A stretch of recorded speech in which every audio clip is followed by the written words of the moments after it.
Aujourd'hui, on voit la technique pour résoudre les exercices de trigonométrie. Donc ce que j'ai fait, je vous ai imprimé un exercice que j'ai trouvé sur Internet. C'est à peu près l'exercice le plus simple que vous puissiez avoir.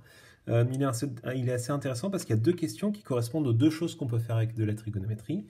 C'est-à-dire soit calculer la longueur d'un côté, soit calculer la mesure d'un angle. Donc dans cette vidéo, on va voir la technique pour répondre à la première question. Pour ça, il faut que vous ayez sous la main le document que je vous ai donné avec toutes les valeurs du cosinus, du sinus, de la tangente. Et également, sur ce document, il y a les 7 étapes que vous pouvez suivre pour résoudre assez facilement toutes les questions de trigonométrie.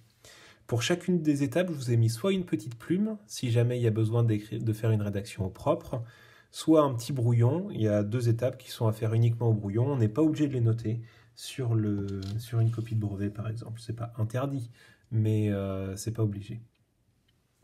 Donc première étape, déjà il faut s'assurer qu'on est bien dans un triangle rectangle. La trigonométrie, ça marche que dans les triangles rectangles.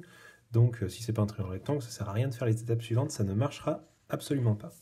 Donc ici, c'est bien marqué que c'est un triangle rectangle. Donc je peux faire ma rédaction en disant que le triangle OTI est un triangle rectangle en I. Donc on peut utiliser la trigonométrie.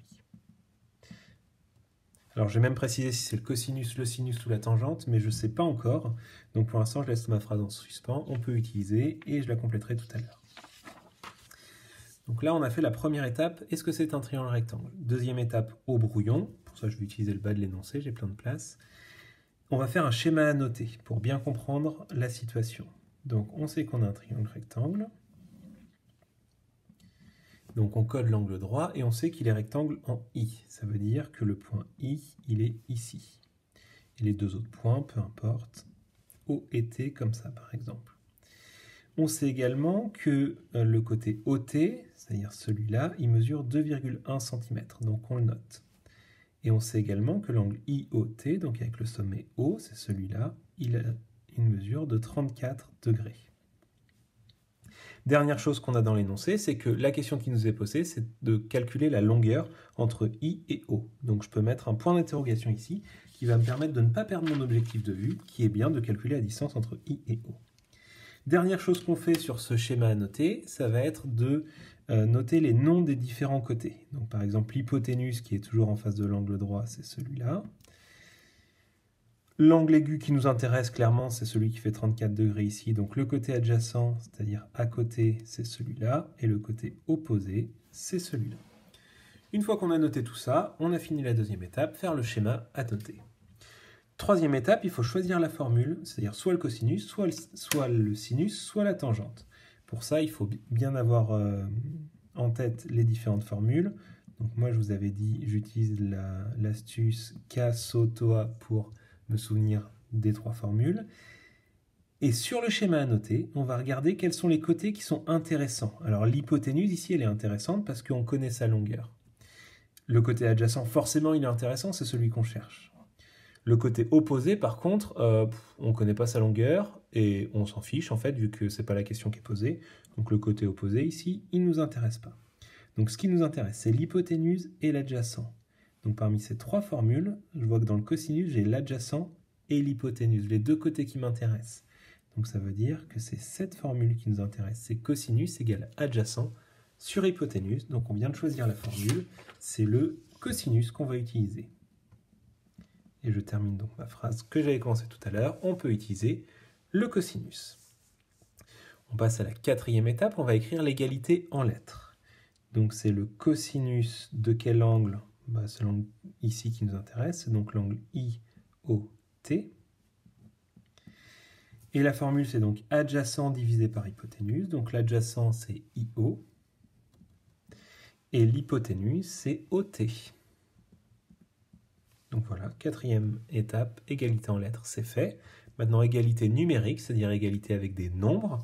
Donc je reprends la même formule, ce que je viens d'écrire, sauf qu'au lieu d'écrire avec les lettres, je vais remplacer tout ce que je peux. Par exemple, je vois que l'angle IOT, il mesure 34 degrés, donc je vais plutôt écrire cosinus 34 degrés. IO, je ne le connais pas, c'est celui que je cherche, donc dans ce cas, je suis obligé de laisser les lettres. Par contre, OT, je vois sur le schéma que ça mesure 2,1 cm. Donc je précise que ça fait 2,1 cm.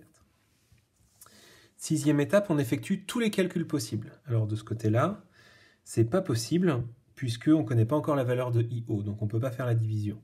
Par contre, de ce côté-là, cosinus 34 degrés, on peut le trouver grâce à la table du cosinus. Donc cosinus 34 degrés, on voit que c'est 0,82 904. Donc au lieu d'écrire cosinus 34 degrés, j'arrête de m'embêter, j'écris la bonne valeur.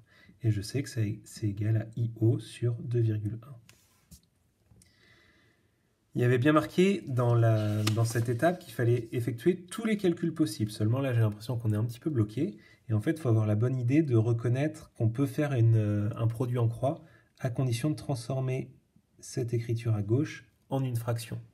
En fait, 0,82, c'est 0,82 unités, c'est-à-dire 0,82 unième. On peut très bien mettre divisé par 1. Ça fonctionne tout à fait. Et c'est ça qui va nous permettre de trouver IO. Maintenant, on peut faire un produit en croix. IO est égal à 0,82 904 multiplié par 2,1. Je multiplie la diagonale et je divise par le troisième nombre. Bon, alors la diviser par 1, ça ne change pas grand-chose. Mais ça me permet de prendre ma calculatrice, de faire 0,82 904 multiplié par 2,1. Bon, alors diviser par 1 si on veut, même si ça ne sert à rien. Et ça nous donne donc à peu près, IO est à peu près égal à 1, allez, on va mettre 3 chiffres après les virgules. 1,741 cm.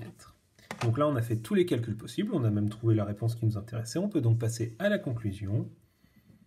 Le segment IO mesure. Alors c'est une valeur approchée, parce que je n'ai pas pris tous les chiffres qui étaient sur la calculatrice. D'ailleurs, même si je les avais tous pris, ce ne serait pas forcément une valeur exacte.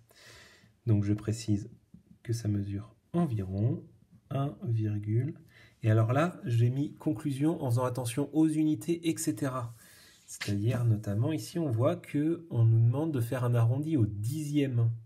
Dixième, c'est donc le premier chiffre après la virgule, donc on s'arrête à 1,7 cm. Et c'est la fin de cette première question.